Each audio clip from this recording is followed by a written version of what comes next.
Assalamualaikum and a very good day to TS Dr. Muhammad Sharil and Dr. Izran. Today I, Ahmad Luqman Hakim bin Ahmad Azhar Shah, as supervised by Dr. Farin Ain, will be presenting my undergraduate project titled The Impact of COVID-19 on Shopping Malls in Petaling Jaya. As a brief introduction, a shopping mall is a building or group of buildings with interconnecting pathways that allow visitors to walk easily from store to store.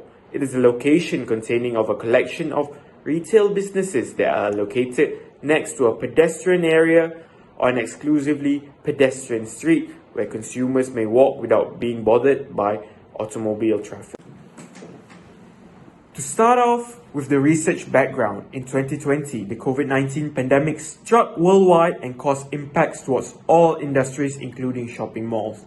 The government imposed a lockdown known as the Movement Control Order or MCO, which halted the movement of Malaysians along with several other strict restrictions in order to curb the spread of COVID-19.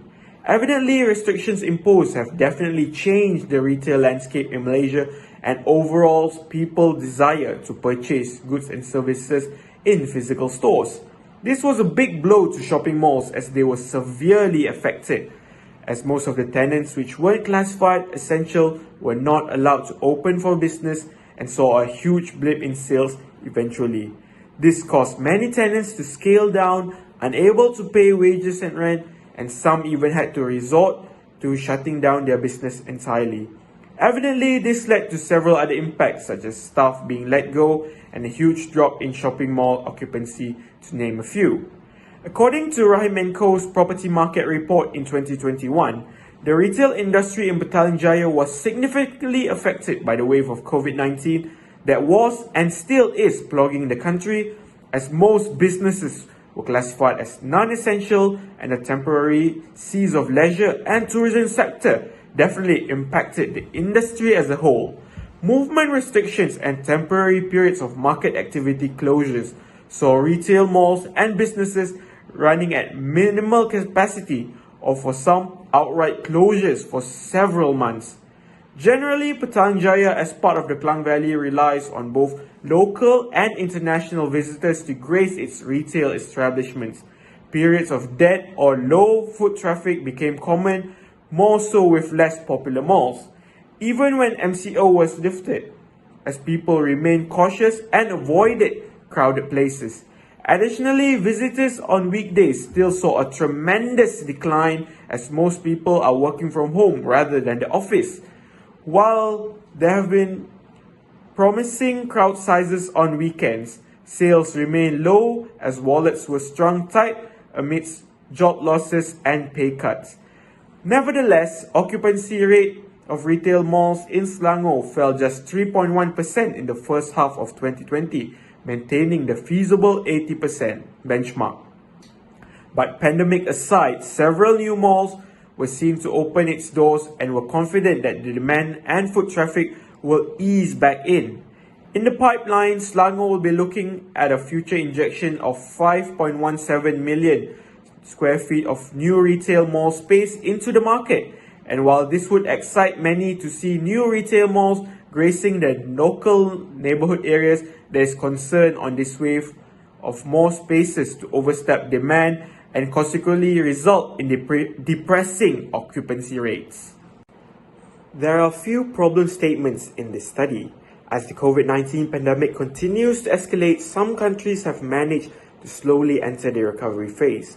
Malaysia itself has eased several restrictions and have progressed well in recent times. One question that remains intact for most businesses is it possible for them to operate as usual? This includes operating at their usual business hours and not limiting the number of visitors on their premises. Evidently, the Malaysian government made several U-turns and the transition for each phase of MCO was too lengthy and unpredictable, which was very bad for business and halted operations of most tenants. According to a study in 2020, tenant sales were at an all-time low with an average drop of 90% in Malaysia, and paying rent, wages, and etc. were becoming a struggle. We may now observe safety procedures being enforced in every offline retail establishment, such as physical distancing signage, guard stations at every one-way entrance and exits, hand sanitizers being provided. A limited number of people were allowed to enter a store, and also information collected through contact tracing, either digitally through My Sejahtera application or manually through writing on a piece of paper. It has altered the way people conduct business. Businesses may have to reconsider their store architecture, fitting room operations, dining places, and counterweights due to the increased space congestion. Other than that, it is also forecasted that nearly half of the worldwide consumers do not expect to return to physical stores for a long period, even when restrictions are eased. Shopping malls have such a significant impact on a city's economy. Therefore, shopping mall performance is vital for sustainable economic growth. Overall, shopping malls in Petaling Jaya often do well in terms of occupancy rate and usually just behind Klang Valley, which is often looked up as the national average indicator. Shopping malls are often judged to do well if they can sustain a minimum occupancy of 80%, which translates to a maximum vacancy rate of 20%. The figure shows the shopping mall occupancy rate for Petaling Jaya and Klang Valley from 2011 to 2021. As a whole, the occupancy rate of shopping malls in Petaling Jaya has a steady growth from 2011-2014 before going downhill until 2021. Klang Valley, on the other hand, enjoyed an increasing occupancy rate from 2011 to 2015 before following the footsteps of Petaling Jaya in decline. The decrease in occupancy from 2014 to 2019 is rather minimal and should have not affected the performance of shopping malls too much. However, the occupancy rate in Petaling Jaya when COVID-19 hit dropped tremendously and even reached up to below the bar of 80% in 2021 as further lockdown and movement restrictions were imposed. The most significant decrease from 2019 to 2020, where a decline in 6.8% overall was seen. This indicates that many tenants were forced to shut down, terminate their leases, scale down, and etc., as only essential businesses were allowed to operate during the MCO period. Next, there are two research questions that are brought up in the study. First of all is, what are the implications of COVID-19 towards shopping malls in Petaling Jaya? I would like to find out the impacts on shopping malls caused by COVID-19, which for a period of time caused shopping malls to not be able to operate, and there have been a significant amount of decline in sales and foot traffic even when they slowly open up for business again. The second one is how to overcome the implications of COVID-19 towards shopping malls in Petaling Jaya.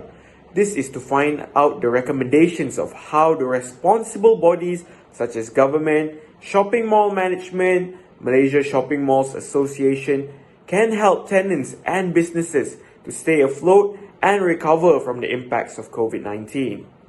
Furthermore, in accordance to the research questions in the previous slide, there are also two research objectives in the study. They include to investigate the impact of COVID-19 on shopping malls in Petaling Jaya and also to overcome the impact of COVID-19 on shopping malls in Petaling Jaya. The scope of the study is focused on analysing the shopping mall industry before, during and after the COVID-19 pandemic. Overall, this study entails to find out the impact towards the shopping malls and figure out ways to help overcome them. The limitation of this research is focused in the city of Petaling Jaya, which has an area of 97.2 square kilometers. In general, there are 22 shopping malls in Petaling Jaya in 2021. They are as shown in the slide above. Additionally, this research is hoped to be beneficial towards several parties. This study is deemed to be significant towards 5 main categories of people. From the tenants' perspective, we can better understand their hardship during the tough times and what can be done to ease their burden. Shopping malls as a whole have been struggling due to lack of foot traffic, and the study will highlight on what the management can do to reopen safely and encourage shoppers to fill out malls again. Besides that, investors such as REITs and others can also use this study in order to help them in making better judgment before making the right investment decision. Other than that, it will also be beneficial towards developers in their future planning on shopping mall development in terms of supply, marketing, selling price, and so forth. This study will also be significant towards the government to fully assess the situation and come up with relevant aids such as providing moratoriums, financial aids, tax benefits, and also provide good safety measure to ensure that future lockdowns will not be necessary. Last but not least, as a contribution to knowledge, this study will help future researchers to deeper understand the impacts of COVID-19 on shopping malls. In addition, the literature review outline of the study consists of finding any definition or terms regarding COVID-19 and shopping malls. Besides that, I also need to identify in detail the pandemic restrictions and its impacts. After that, as MCO is one of the main barriers implemented due to COVID-19, this study needs to fully understand the timeline and policies imposed by the Malaysian government. Moving along is the most key criteria to this research, which is to know what are the impacts of COVID-19 towards shopping malls and to identify recommendations to aid the impact of COVID-19 towards shopping malls. Therefore, there are various factors that affect a property's performance during the COVID-19 pandemic. There's also no exception for shopping malls, which is a commercial property which heavily relies on consumers and businesses. Several factors that impact the performance of a shopping mall have been identified to find out their influence on these properties during the pandemic period. The factors include rental, occupancy, e-commerce, consumer behavior, government policy, consumer confidence, foot traffic, tenant mix, supply chain distribution, and also retail sales. Moreover, this is the research methodology that will be carried out to fulfill this study.